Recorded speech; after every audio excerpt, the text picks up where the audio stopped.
Hi friends అందరికి. మీరు ఎంతగానో వెయిట్ చేస్తున్న చెట్టు అయితే ఇదే చూడండి. చింత చిగురు అయితే ఎంత బాగుందో. పోయినసారి 1000 రూపాయలు అన్నమాట, 800 కేజీ. నిజమా కాదా? మా ఇంట్లో మేము తినడం ఈ సంవత్సరం ఈ రోజు చూసిన నేను కూడా. చూడండి ఎంత మంచిగా ఉందో, లేతగా ఉంది. అయితే దీని పక్క చెట్టుకు మొత్తం ముదిరిపోయింది. అసలు చూడలే మేమైతే ఇన్ని రోజులు.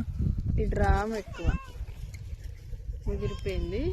ఈరోజు ఎట్లా వండుకున్నాం మరి? చికెన్. ఫస్ట్ చింత చిగురు చికెన్ అనమాట. అది మాత్రం మా నిమ్మ తోట, అది మేముండే చింత చెట్టు అనమాట. దానికి లేదు, దానికి ఇంకా ఆకే ఉంది. వీటి మాత్రం లేదు, మొత్తం ఆకు రాలిపోయింది.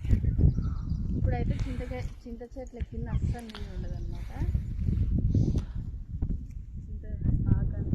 చిట్టి హాయ్ చెప్పరు ఒకసారి. చిట్టి ఇటు చెప్పాలి.